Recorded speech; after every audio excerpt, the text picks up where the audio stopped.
स्वागत है आपका नेक्स्ट आईएएस की इस खास पेशकश न्यूज़ एंड व्यूज़ में। न्यूज़ एंड व्यूज़ के आज के अंक में बात होगी नेशनल क्राइम रिकॉर्ड्स ब्यूरो की सालाना रिपोर्ट की।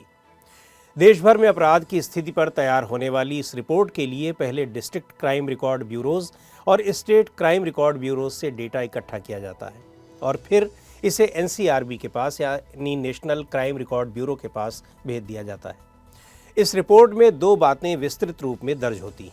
पहला, केसों का रजिस्ट्रेशन और उनका निस्तारण, और दूसरे, लोगों की गिरफ्तारी और फिर उसके आगे क्या हुआ, यानी उन्हें सज़ा मिली या नहीं।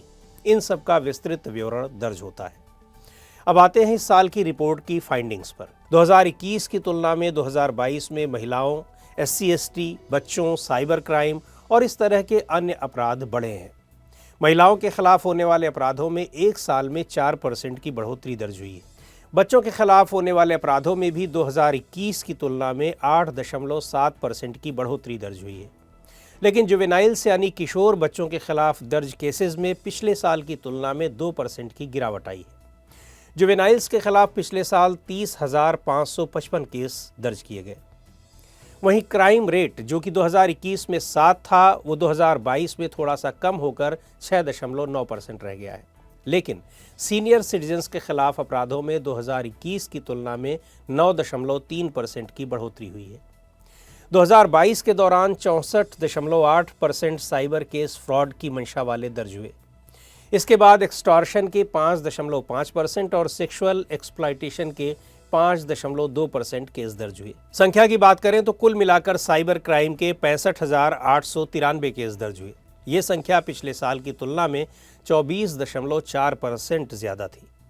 रिपोर्ट का डेटा ये भी बताता है कि केस दर्ज करने में भी 2021 की तुलना में 4.5% की गिरावट आई है।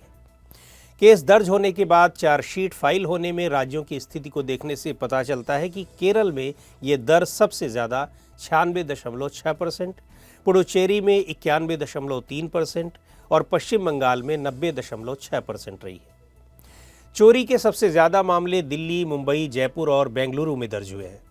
रिपोर्ट के मुताबिक दिल्ली महिलाओं के लिए सबसे ज़्यादा असुरक्षित जगह है, जहां रेप की हर दिन औसतन 3 घटनाएं दर्ज हो रही हैं। अब कुछ बातें एनसीआरबी के बारे में। एनसीआरबी का काम डेटा इकट्ठा करना और उसे एनालाइज करना है। ये क्राइम और क्रिमिनल से रिलेटेड नेशनल डेटाबेस को भी मेंटेन करता है। एनसीआरबी की स्थापना नेशनल पुलिस कमीशन 1977 to 1981 और गृह मंत्रालय के टास्क फोर्स 1985 की सिफारिशों के आधार पर 1986 में हुई थी। एनसीआरबी गृह मंत्रालय के अधीन कार्य करता है। एनसीआरबी की स्थापना से पहले विभिन्न राज्य अपराध से संबंधित आंकड़े खुद मेंटेन करते थे। इससे रिपोर्टिंग में वेरिएशंस आ जाते थे क्योंकि राज्यों के अपने अपने फॉर्मेट्स थे। क्राइम और क्रिमिनल्स के मामले में एनसीआरबी सूचना प्रदाता के रूप में काम करता है, जिससे एनफोर्समेंट एजेंसीज और नीति निर्माता इसका बेहतर प्लानिंग और डिसीजन मेकिंग के लिए कर सकें। अपराध की संख्या में बढ़ोतरी भले ही हुई है, लेकिन हाल के दिनों में भारत सरकार ने अपराध रोकने के कई अत्याधुनिक उपाय भी किए हैं। मसलन किसी 12 साल से कम आयु की लड़की के रेप के मामले में क्रिमिनल लॉ अमेंडमेंट एक्ट 2018 लाया गया, जो ऐसे मामलों में मौत की सज़ा का भी प्रावधान करता है। एक्ट में ऐसे केसेस की जांच 2 महीनों में पूरी करना ज़रूरी है। पुलिस फोर्स को बेटर इंफ्रास्ट्रक्चर, इक्विपमेंट और ट्रेनिंग के साथ आधुनिक बनाने के लिए तमाम स्कीम्स और प्रोग्राम चलाए जा रहे हैं। क्राइम प्रिवेंशन, इन्वेस्टिगेशन और सर्विलांस के लिए टेक्नोलॉजी के इस्तेमाल पर जोर दिया जा रहा है। अपराधों की प्रकृति जैसे cyber crime units, anti trafficking units के लिए विशेष यूनिट्स का गठन किया जाता है। महिलाओं और बच्चों के खिलाफ होने वाले अपराधों के लिए स्पेशलाइज्ड सेल्स गठित की जा रही हैं। 2018 में national database on sexual offenders NDSO की शुरुआत की गई, जिसके ज़रिए सेक्सुअल ऑफेंडर्स के सभी आंकड़े सुरक्षित रखे जाते हैं ताकि उनकी ट्रैकिंग और मॉनिटरिंग की जा सके। जुडिशरी को मजबूत बनाया जा रहा है ताकि लीगल प्रोसेस को तेज़ किया जा सके और केसेस की सुनवाई में जो बैकलॉग है उसे भरा जा सके।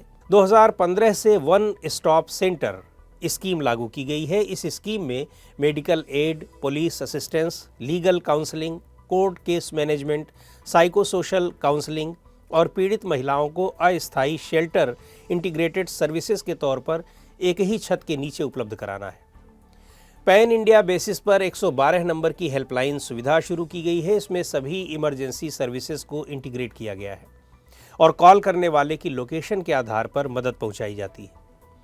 और इस कड़ी में सबसे अंत में 2023 में भारतीय न्याय संहिता के लिए बिल लाया गया है। ये बिल आईपीसी 1860 को रिप्लेस करके नए अपराधों को जोड़ता है और नई चुनौतियों को डील करता है। इसमें कई तरह के बदलाव किए गए हैं, जिनमें संगठित अपराध और आतंकवाद संबंधी अपराधों को शामिल किया गया है। कुछ मौजूदा अपराधों के लिए पनिशमेंट को बढ़ाया गया है और कुछ छोटे अपराधों के लिए सज़ा के तौर पर सामुदायिक सेवा करने जैसी चीज़ों को शामिल किया गया है। तो आज के इस अंक में इतना ही। अगले अंक में फिर मिलेंगे एक नए विषय के साथ। आपको ये कार्यक्रम कैसा लगा कमेंट करके हमें ज़रूर बताएं। आप अपने सुझाव भी हमें भेज सकते हैं।